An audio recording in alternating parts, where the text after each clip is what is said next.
De retour sur le plateau de cette édition spéciale consacrée à la guerre au Moyen-Orient. Dans le cadre de la couverture, on continue assurée par Al24 News depuis le déclenchement de cette guerre. Nous abordons avec nos experts présents avec nous ce soir depuis Koweït City, Paris, Istanbul, mais également Tunis, des derniers développements lors de ce 22e jour d'escalade. J'en arrive encore une fois à vous, Zeki Güvercin. L'économie du Moyen-Orient, vous le savez, hein, elle repose grandement, essentiellement sur la sécurité des passages maritimes en Méditerranée notamment, et qui impacte directement le volume des échanges commerciaux. Cela risque également de chambouler la structure des chaînes d'approvisionnement. Est-ce que c'est une manière, selon vous, je vous avais promis qu'on en parlerait, est-ce que c'est une manière de ralentir la croissance chinoise, tout simplement? Alors justement, on avait conclu là-dessus précédemment. En fait, ce qui est en train de se faire, c'est vraiment une recomposition des chaînes d'approvisionnement, puisque, comme vous avez dit tout à l'heure, il y a le détroit d'Ormuz, mais également la mer Rouge. Donc, on a vraiment une désorganisation, dans un premier temps, des flux commerciaux qui sont en train de se réaliser devant nos yeux. Et tout ça, bien sûr, pour les économies comme l'économie chinoise, qui est une économie qui est basée sur l'importation et puis ensuite la transformation et la réexportation. Ça met en danger, en fait, effectivement, ce modèle, puisque les transferts de marchandises, de matières premières, notamment de l'énergie, puisque la Chine est très dépendante de l'énergie, contrairement aux États-Unis, pour l'énergie fossile et le gaz, le pétrole et le gaz. Et tout ça augmente en plus les coûts, les risques, et tout ça fait qu'effectivement la Chine pourrait avoir de gros soucis à court terme.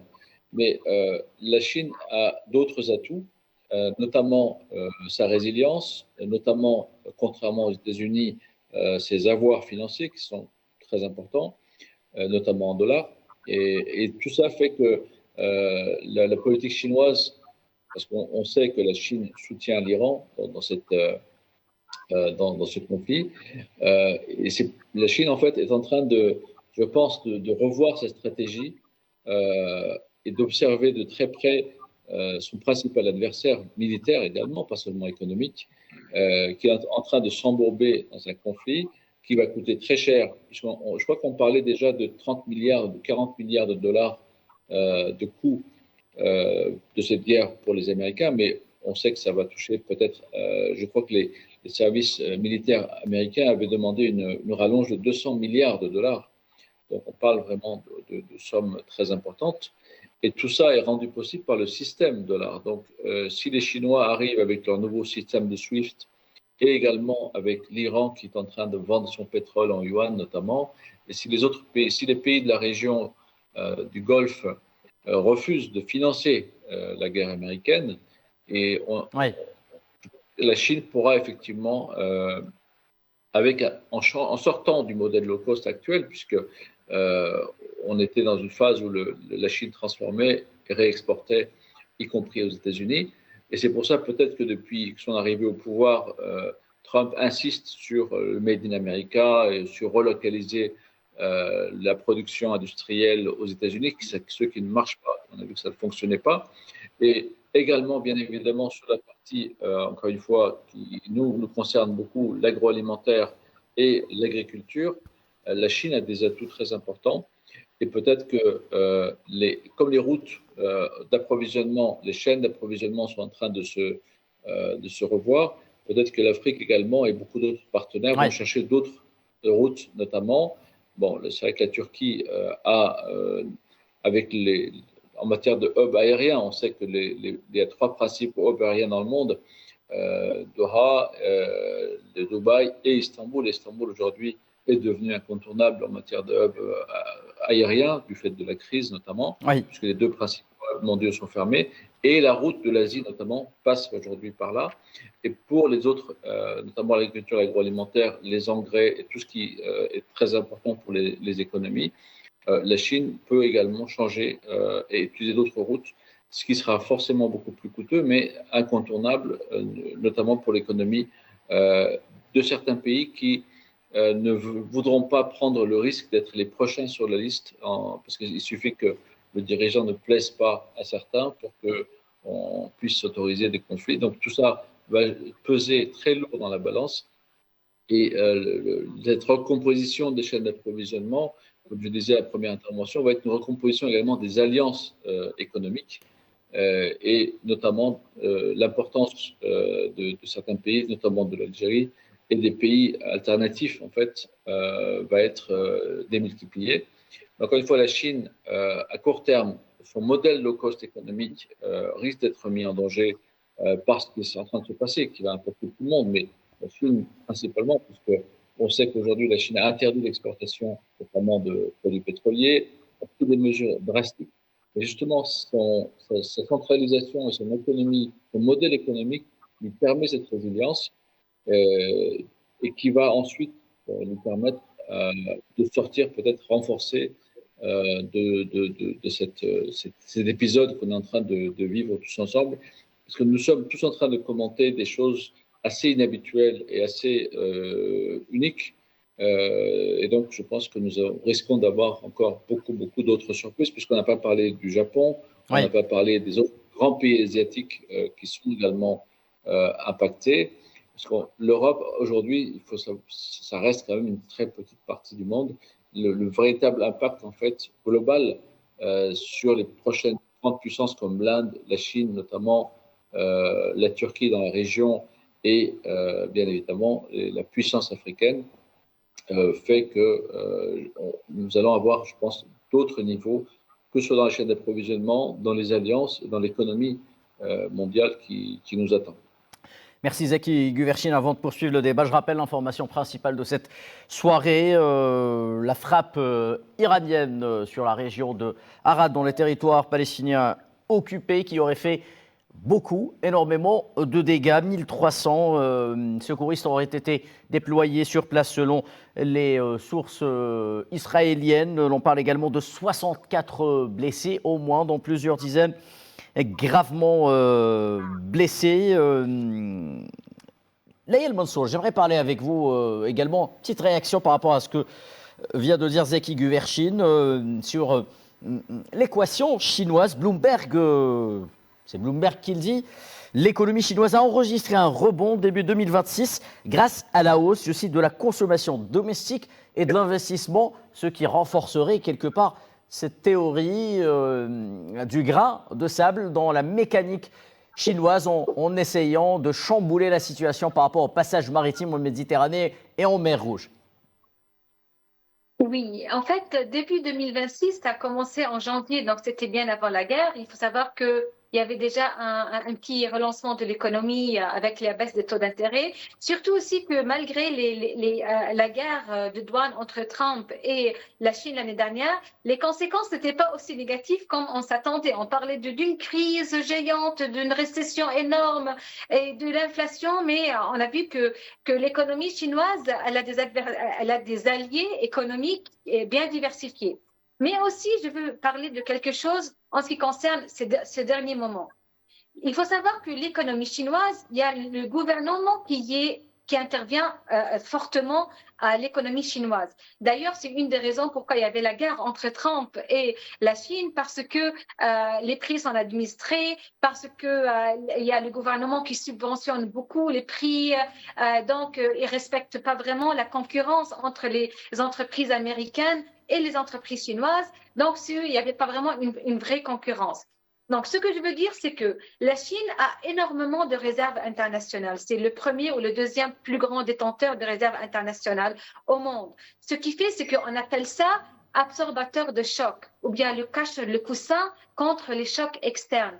Du coup, grâce à ces réserves, la Chine peut facilement subventionner, peut facilement manipuler les taux de change, manipuler le marché. Même le taux de change de la Chine, c'est vrai que de jure, on appelle ça qu'il est flottant, de jure, mais de facto dans la pratique, il est administré parce qu'il y a l'intervention du gouvernement. Donc, ce que je veux dire, c'est que la présence du gouvernement peut changer la direction de la consommation, de l'investissement, des prix, peut tout changer parce que c'est ça l'objectif en fait des subventions. C'est pas un marché qui est très libéral pour vraiment voir les prix, pour dire que les prix, ils expriment exactement ce qui se passe dans le marché. Il y a une expression dans le marché, peut-être de peur, peut-être de crainte, peut-être une récession, mais l'aide financière du gouvernement peut changer cette vision. C'est pour ça que on a l'impression de voir des choses qui sont un peu contraires de ce qu'on voit dans les autres pays.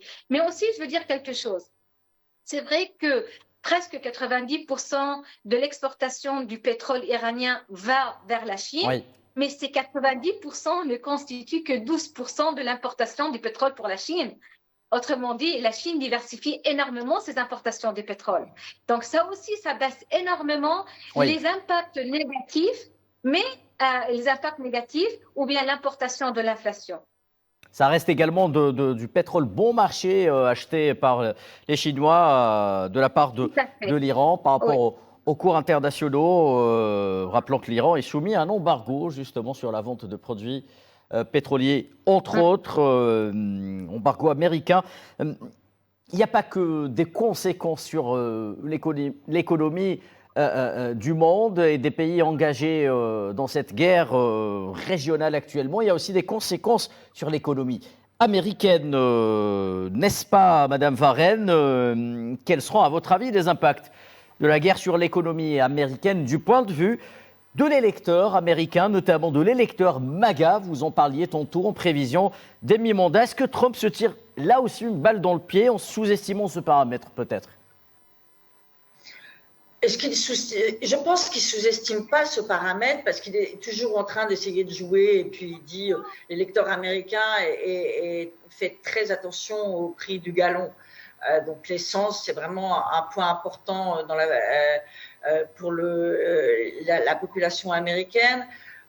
Donc je pense qu'il ne sous-estime pas ce point. Mais concernant les élections, on est là à 7 mois. 7 mois, c'est encore très long avec tout ce qui est en train de se passer. Je ne sais pas si, plus que l'élection et les prix qui vont monter, et effectivement, ça ne sera pas bon pour lui. Mais ce n'est pas ça qui va jouer sur les élections de mi-terme, à mon avis. Si jamais la guerre s'arrête, mais si la guerre se poursuit, je pense que la donne ne serait pas la même. Moi, je pense que par exemple, si la guerre se poursuit, si Trump envoie des troupes au sol, comme il semble vouloir le dire, même si on ne sait pas…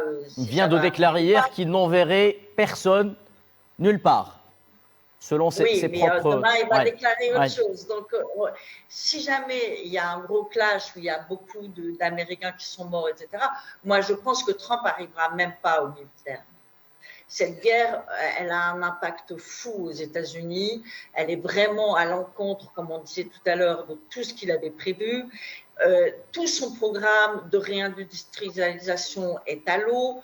Tout le programme qu'il a écrit dans le programme du département d'État ou de la Défense, il n'y a rien qui sera mis en œuvre. Donc, toutes les raisons pour lesquelles il a été élu sont parties en fumée. Donc, je pense que si jamais il y a un gros clash et que les États-Unis perdent quelque chose d'important, Trump n'arrivera, il y aura un impeachment et il n'arrivera pas jusqu'au mois de novembre. Donc, je pense que là, on parle sur 7 mois alors qu'on ne sait pas ce qui va se passer demain. Oui. Je ne suis pas sûre qu'il arrive jusqu'au mi-terme. Et de toute façon, au mi-terme, maintenant, tel que c'est engagé, il va perdre, quelle que soit l'économie américaine, il va souffrir, quel que soit ce qui sera passé. Maintenant, c'est foutu pour lui. Il s'est déjà tiré la balle dans le pied. Merci, Madame Warren. Juste une précision. Pourquoi il n'arriverait pas au mi-terme? Il n'y a pas dans la Constitution américaine quelque chose qui l'empêcherait de poursuivre son mandat peut-être une éventuelle procédure d'impeachment, mais qui serait déclenchée à la suite des élections des midterms. Pourquoi il n'arriverait pas au terme de… Pourquoi il n'atteindrait pas les midterms, selon vous? Moi, je pense que là, actuellement, aux États-Unis, dans le climat qu'il y a, tout est possible. Une destitution du président américain, vous sous-entendez ça, ce soir? Oui, c'est Très possible. bien, très bien. Akram Khraïef, autre information qui nous parvient en ce moment même, selon une première enquête, une enquête préliminaire relayée par des médias de l'entité sioniste.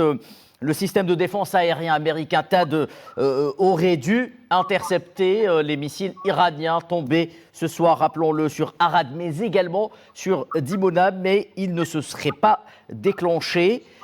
Qu'est-ce qui se passe pourquoi, selon vous, THAAD ne fonctionnerait pas pour intercepter les missiles iraniens? C'est ce que l'on apprend en ce moment même de la part des médias sionistes. Qu'est-ce qui se passerait d'un point de vue stratégique d'armement pur, Akram Khraïef?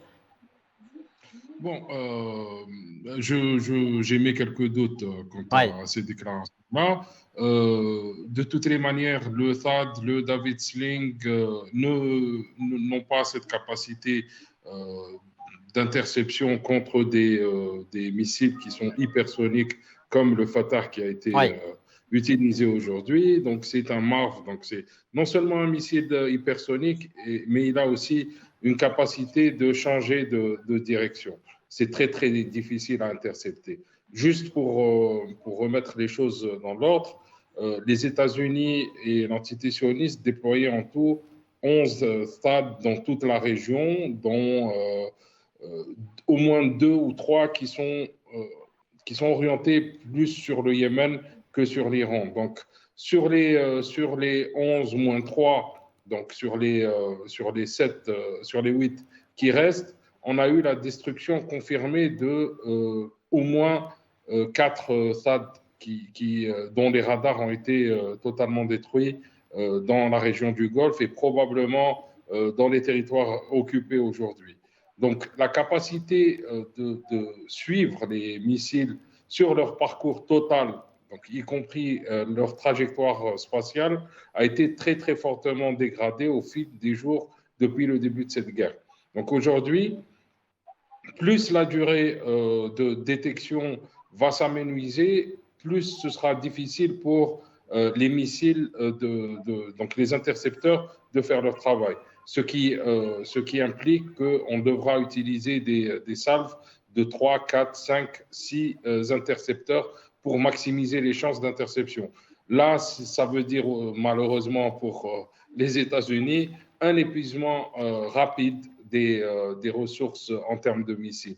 Donc, les Israéliens aujourd'hui se retrouvent face à un véritable dilemme qui est de savoir combien de missiles utiliser, quel site protéger en priorité. Et on a vu le Saint des Saints en Israël, qui est Dimona, a été frappé sans quasiment aucune résistance. Cela dénote de la vulnérabilité. Dans une nouvelle phase. Je vais ajouter une autre information, l'utilisation de missiles Khorramshahr avec des têtes à fragmentation a complètement changé la donne pour l'aviation israélienne. Donc aujourd'hui, dès qu'il y a détection d'un départ de missiles, tous les avions qui ne sont pas dans des abris bétonnés doivent décoller dans les 30 secondes qui suivent l'alarme. Donc, c'est en train d'épuiser les capacités de l'armée de l'air israélienne. C'est aussi en train d'éparpiller l'armée de l'air et de la déconcentrer sur ses objectifs principaux qui sont d'attaquer l'Iran. Donc, on est dans une configuration d'exténuation. On est au-delà de l'épuisement des capacités de résilience israéliennes. Je pense que la prochaine phase, la prochaine phase sera probablement une phase de lancement de vagues massives de drones contre l'entité sioniste. Et là, on entrera dans une nouvelle configuration qui est celle de la désindustrialisation et de la dépolitisation de l'entité sioniste. Akram Khraïef, je reste avec vous justement pour insister sur cette vulnérabilité des systèmes de défense sionistes. Ce soir, le temps de rapporter une autre information qui vient de tomber. Elle concerne des sources sécuritaires irakien qui aurait annoncé le renouvellement peut-être des frappes sur le camp logistique américain aux alentours de l'aéroport de Bagdad. Akram Khraïef, pourquoi, à votre avis, l'Iran accentue et concentre ses opérations militaires sur l'entité sioniste durant ces derniers jours à travers des vagues successives de tirs de missiles? Est-ce que ce serait peut-être l'une des clés de l'interruption de la guerre à travers un renversement de la pression israélienne sur les États-Unis notamment? Donc il y a eu cette accélération depuis une semaine. Elle est relative à la destruction d'un grand nombre de radars de veille américains. Oui. C'est surtout à cause Donc de c'est ça. dans la continuité des opérations. Là, on est sur des opérations beaucoup plus ciblées sur certaines infrastructures critiques israéliennes, comme les bases aériennes. On a eu une raffinerie, la Bazam, qui a été frappée il y a 3 jours. Et cette raffinerie représente 60% de l'essence, donc du carburant de l'entité sioniste. Donc, on est en train de suivre une logique graduelle de dégradation avancée des capacités de résilience israélienne. Et comme je vous l'ai dit, le but final est de détruire le maximum d'infrastructures et contraindre Tel Aviv à renoncer, à renégocier son existence même, hein, et à trouver une solution avec les États-Unis pour arrêter cette guerre.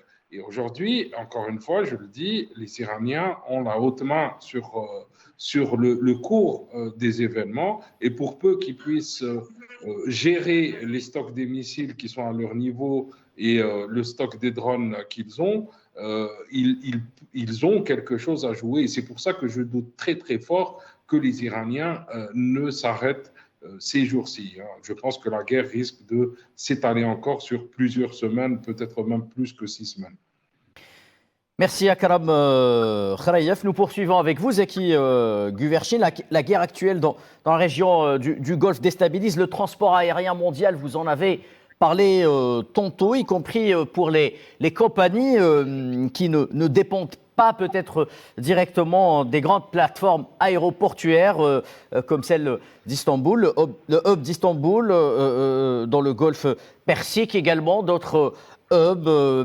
À qui profitera, selon vous, une redistribution des cartes économiques dans la région, notamment dans les secteurs stratégiques tels que le transport? Concernant le transport, en fait, on peut chiffrer ça à court terme, moyen terme, mais il est clair aujourd'hui que ce qu'il faut savoir que Doha et Dubaï étaient vraiment des mastodontes en termes de connexion internationale devant les connexions asiatiques ou européennes. Istanbul, c'est le seul hub aérien qui peut réellement jouer le rôle de ces 2 points. Donc on table en fait sur une augmentation de 10 à 15% du trafic aérien d'Istanbul, qui est déjà surchargé. Actuellement, Istanbul accueille énormément de vols. L'espace aérien accueille notamment tous les vols qui sont déroutés de la région. Et également, beaucoup d'avions de ces compagnies stationnent à Istanbul pour des raisons de sécurité. Istanbul, aujourd'hui, c'est en fait la ligne entre l'Asie, l'Afrique et l'Europe passe par Istanbul. Donc, bien évidemment, comme toutes les compagnies européennes et autres, la hausse du kérosène aura un impact économique sur les marges. Également, Turkish Airlines avait une centaine de vols sur le Moyen-Orient qui sont aujourd'hui annulés. Mais quand on regarde sur l'ensemble du réseau, ça fait près de 350 destinations au départ d'Istanbul. Effectivement, Turkish Airlines sera le principal bénéficiaire de cette réorganisation. Et également, la perte pour les compagnies européennes qui ont déjà des marges très faibles et également des routes qui sont énormément allongées, donc des frais supplémentaires. Il y aura une perte, bien évidemment, pour ces compagnies. Et concernant les Dubaï notamment, et Dubaï continue à tourner à 25% à peu près, 25%, c'est rien hein, par rapport à ce que ça veut dire. Quand même 3/4 des vols qui ne sont pas réalisés.